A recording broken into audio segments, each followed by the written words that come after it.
আমরা কারাভোগ করেছি, নির্যাতিত নিপীড়িত হয়েছি, কখনো মাথা নত করিনি। আমাদের বহু ভাই শহীদ হয়েছে, গুম হয়েছে, খুন হয়েছে, ৬০ লক্ষ মানুষের মধ্যে মিথ্যা মামলা দিয়েছে। আমাদের প্রাণপ্রিয় নেত্রী, এই দেশের গণতন্ত্রের আপসীর নেত্রী, দেশনেত্রী বেগম খালেদা জিয়াকে অন্যায়ভাবে সাজা দিয়ে কারাগারে ৬ বছর আটক করে রাখা হয়েছে।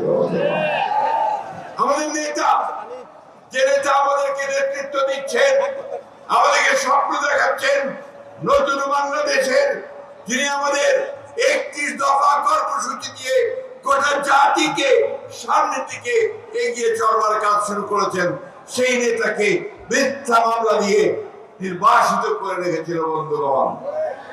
বন্ধুগণ, আমাদের আনন্দের কথা হচ্ছে যে আমরা এত কিছুর পরেও দমে না গিয়ে আমাদের দেশনেত্রী এবং খালেদা জিয়ার নেতৃত্বে এবং পরবর্তীকালে আমাদের নেতা জনাব তারেক রহমানের নেতৃত্বে আমরা আন্দোলন করেছি, আমরা কারাভোগ করেছি, নির্যাতিত নিপীড়িত হয়েছি, কখনো মাথা নত করিনি।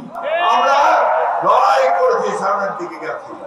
বন্ধুগণ, আমি আজকে আমাদের সেই সব শহীদ যারা এই দীর্ঘ ১৫ বছরে এবং জুলাই আগস্ট মাসে যারা প্রাণ দিয়েছেন, শহীদ হয়েছেন, তাদের প্রতি শ্রদ্ধা জানাচ্ছি। আমাদের সেই সব আহত ভাইদেরকে, যারা আহত হয়েছেন, বন্ধু হয়েছেন, চোখ হারিয়েছেন, তাদের প্রতি সহানুভূতি জানাচ্ছি এবং আশা করছি যে তারা আমাদের সরকার তাদের সুচিকিৎসার ব্যবস্থা করবে। আমি বক্তব্য দীর্ঘ করব না।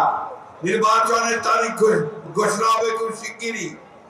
আমাদের নতুন জুলাই ঘোষণাপত্র হয়েছে, সংস্কার আমাদের চেয়ারম্যান তারেক রহমান সাহেবের যে দৃষ্টিভঙ্গি ৩১ দফা, সেই ৩১ দফার বাস্তবায়িত হতে চলেছে সংস্কারের মধ্য দিয়ে। আসুন আজকে আমরা সেই শপথ গ্রহণ করি যে আমরা বাংলাদেশকে সত্যিকার অর্থেই একটা সুখী সমৃদ্ধ বাংলাদেশ গড়ে তুলব। স্বাধীনতার ঘোষক শহীদ প্রেসিডেন্ট জিয়া রহমানের যে স্বপ্ন ছিল সমৃদ্ধ বাংলাদেশ, আমাদের দেশনেত্রী বেগম খালেদা জিয়ার যে আপসহীন নেতৃত্বের মধ্য দিয়ে যে গণতন্ত্রকে আমি রক্ষা করেছিলাম, আজকে আমাদের নেতা জনাব তারেক রহমানের নেতৃত্বে আমরা সেই গণতন্ত্রকে উদ্ধার করব। আমরা সমৃদ্ধ বাংলাদেশ নির্মাণ করব, সাম্য, মানবিক মূল্যবোধ ও মর্যাদার একটি দেশ, একটা রাষ্ট্র আমরা তৈরি করব। বিশ্বের দরবারে আমরা মাথা উঁচু করে দাঁড়াবো।